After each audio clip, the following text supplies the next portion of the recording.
नमस्कार दोस्तों, आशा करता हूँ आप सब बहुत अच्छे होंगे। देखिए, आज हम डिस्कस करेंगे 14 दिसंबर का द हिंदू न्यूज़पेपर और पीआईबी का इंपॉर्टेंट करंट अफेयर्स। देखिए, आपको पता है हमारा करंट अफेयर्स सभी एग्जाम के लिए काम का रहता है और फ्री ऑफ कॉस्ट पीडीएफ आपको टेलीग्राम चैनल पे अवेलेबल होती है। देखिए, सबसे पहले बात करेंगे first India maritime heritage conclave 2024। ठीक है, 11 से 12 दिसंबर। और इतना कुछ खास इस कॉन्क्लेव में बिल्कुल है नहीं। थीम अगर याद रखना चाहो तो अच्छी बात है, अदरवाइज बिल्कुल भी इतना ज़्यादा इंपॉर्टेंट ये काम का नहीं है। ठीक है, बस थोड़ा सा याद रखो बेसिक डाटा, जैसे कि हमारी कोस्ट लाइन कितनी है, हमारे मेजर पोर्ट कितने हैं।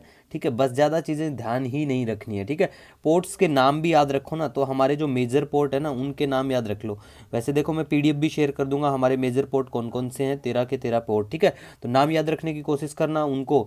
अगर बात करें ईस्ट से वेस्ट की तरफ अरेंज करना भी देख लेना कि भाई कौन से पोर्ट कहाँ कहाँ पे, इधर से मतलब कहाँ कहाँ पे कौन से एरिया पे है। ठीक है, तो उन चीज़ों को एक बार ध्यान रख लेना, मैप में लोकेशन शेयर कर दी जाएगी। इसके बाद हम बात करेंगे यहाँ पे एनएचआरसी के बारे में। कोई नई न्यूज़ नहीं है, बिल्कुल रिपीटेड न्यूज़ है। तो देखो, एनएचआरसी जो है, नेशनल ह्यूमन राइट कमीशन जो है, एक इंडिपेंडेंट स्टैट्यूटरी बॉडी है, इस्टेब्लिश होती है under protection of human right act 1993। कब आती है ये? 1993। ऐसी वाली चीज़ याद रखो कि कौन से एक्ट से कब क्या निकल के आती है, क्योंकि पेपर में मोस्ट ऑफ द टाइम्स देखने को मिलता है ये चीज़ डायरेक्ट पूछ ली जाती है। ठीक है, दूसरा हम बात करेंगे कंपोजिशन के बारे में। ये जो एनएचआरसी जो है, नेशनल ह्यूमन राइट कमीशन में कंपोजिशन कौन कौन क्या होता है। देखो, चेयरपर्सन है इसमें, या तो वो सीजीआई हो या फिर जज of supreme court, plus 5 member. और 5 मेंबर में कौन होंगे? सिटिंग या फिर रिटायर्ड जज ऑफ सुप्रीम कोर्ट हो, सिटिंग या फिर रिटायर्ड जज ऑफ हाई कोर्ट, और नॉलेज हो किसी को ह्यूमन राइट्स के बारे में, वन बीइंग ए वुमेन, है ना। तो ये 3 ये हो सकते हैं, और एक एक यहाँ पे ये मेंबर जो हैं। लेकिन सबसे मेन बात जो ऐसी चीज़ें एग्जाम में पूछते हैं ना, वो चीज़ें हमें ध्यान रखनी है कि इसके चेयरपर्सन जो है ना उसके बारे में, अपॉइंटमेंट और इनका रिमूवल कैसे क्या, तो उस चीज़ के बारे में। अपॉइंटमेंट की बात करें तो देखो, president of India on the recommendation of A 6 member committee. जिस कमेटी में कौन कौन होगा, मतलब what would be the composition of the committee. Prime minister होंगे, स्पीकर ऑफ एलएस होगा Lok Sabha, and deputy chairman of Rajya Sabha and leader opposition in both house. ठीक है, और यूनियन होम मिनिस्टर भी देखने को मिलेंगे आपको। टर्म पूछ लेते हैं कई बार कि भाई कितने साल के लिए ये रहेगा, तो 3 साल के लिए बिल्कुल ये रहता है। और इसमें जो सदस्य हैं ये एलिजिबल हैं री अपॉइंटमेंट के लिए।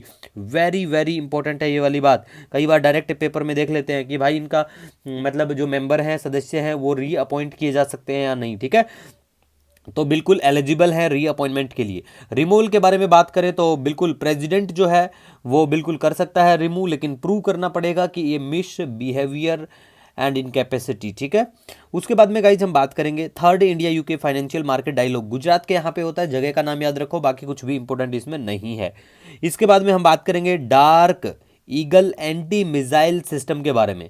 देखो, long range hypersonic anti missile system है, कहाँ का है? अमेरिका का। देखो, कई बार पेपर में डायरेक्ट ऐसे वाले जो सिस्टम है वो भी पूछे गए हैं, बहुत बार इवन सिविल सर्विस एग्जामिनेशन में पूछा गया है ना। तो आपको ध्यान क्या रखना है यहाँ पे? आपको ध्यान रखना है कि भाई ये कौन से देश का है। रेंज नहीं पूछी जाती। देखो, रेंज की अगर बात करें तो अगर भारत के द्वारा कोई डेवलप ऐसा सिस्टम है, उसकी रेंज तो बिल्कुल आपको पता होना चाहिए।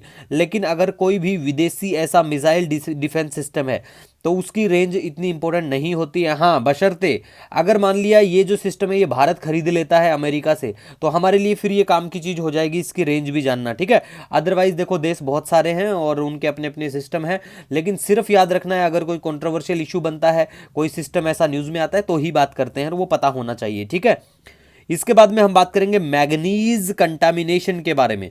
देखो, आप पानी पीते हैं, पानी में बिल्कुल मैग्नीज का कंटामिनेशन देखने को मिला है बहुत ज़्यादा, जो गंगा के जो एरिया है बिहार की अगर बात करें वहाँ से।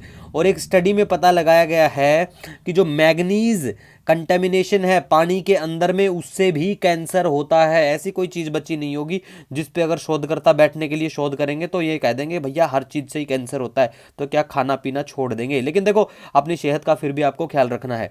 इसके बाद में देखो, बेसिक जो इन्फॉर्मेशन है मैग्नीज के बारे में, जैसे 5th अबंडेंट मेटल है अर्थ के ऊपर, और बिल्कुल हमारे खाने में मैग्नीज होता है, पानी में, सॉइल में, रॉक एज नेचुरल, ये चीज़ें नेचुरल कंपोनेंट है मैग्नीज में। अब इन्हीं चीज़ों से कैंसर हो रहा है, और ये चीज़ें बिल्कुल नेचुरल कंपोनेंट मतलब इनमें पाया जाता है।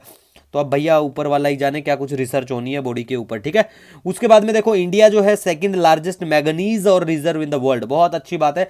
अब आपको कमेंट सेक्शन में आज बताना है कि प्यारे भारत में सबसे ज्यादा मैग्नीज कौन से स्टेट में देखने को मिलता है। अगर कोई वहां का फेमस एरिया है तो उसका भी नाम बता देना, ठीक है। नेक्स्ट अब हम बात करेंगे जेनकास्ट मॉडल के बारे में। देखो ये machine learning weather prediction model है गूगल का, ठीक है। याद रखना कौन सी का कंपनी का, गूगल का है। कई बार ऐसी चीजें पूछ लेते हैं कि भाई ये किसके द्वारा इजाद किया हुआ सिस्टम है, तो you have to remember about the company जो इजाद करती है, लेके आती है इन चीजों को, ठीक है। उसके बाद हम बात करेंगे चक्की रिवर के बारे में। चक्की का आटा तो आपने सुना होगा, अब रिवर भी सुन लो, चक्की रिवर। चक्की रिवर जो है ट्रिब्यूटरी है, ब्यास की, फ्लो करती है हिमाचल और पंजाब के यहाँ से। उसके बाद में देखो ये जो वाइल्ड लाइफ सेंचुरी है, D'Ering Memorial wild life Sanctuary, Arunachal Pradesh में देखने को मिलेगी और यहाँ पे आपको सियांग रिवर भी देखने को मिलेगी। इसके बाद में गाइस हम बात करेंगे यहाँ पे, देखो मैं कटआउट शेयर किया है तो आप भी सीखो कि कैसे क्या न्यूज़ को आपको पढ़ना चाहिए। देखो national conservation energy conservation day, very very नहीं 100% इंपॉर्टेंट है ये, बिल्कुल पेपर में जरूर देखने को मिल जाएगा। तो नेशनल एनर्जी कंजर्वेशन डे 14 दिसंबर को मनाया जाता है। तो आपको मिनिस्ट्री ऑफ पावर के अंडर में जो ब्यूरो ऑफ एनर्जी इफिशियंसी आता है उसके बारे में भी अच्छे से पता होना चाहिए। कल की जो न्यूज़ कवर करेंगे या मंथली जो हमारा या 15 दिन का जो वीडियो रहेगा उसमें मैं कवर करवा दूंगा, टेंशन फ्री रहो, ठीक है। लेकिन ये डे को नहीं भूलना है आपको। उसके बाद में हम बात करेंगे यहाँ पे, देखो कल भी हमने डिस्कस किया था कि भाई चेस जो चैंपियन है वो गुकेश बन गए हैं, लेकिन आज आपको ये भी पता होना चाहिए क्योंकि ये जो गुकेश का अचीवमेंट है ये as a 18th world chess champion है, ये याद रखो, ठीक है। उसके बाद में गाइज हम बात करेंगे यहाँ पे समर्थ उद्योग भारत इनिशिएटिव। देखो समर्थ उद्योग भारत सॉरी इनिशिएटिव के बारे में बात करें तो ministry of heavy industries under the scheme for enhancement of competitiveness in the Indian capital good sector has set up, ठीक है, क्या setup, 4 smart advance manufacturing and rapid transformation hub, है ना। सेंटर कहाँ कहाँ पे है, ये चारों सेंटरों के नाम याद रख लेना, पूछे जाने की थोड़ी नहीं पूरी संभावना है इन सेंटरों के नाम।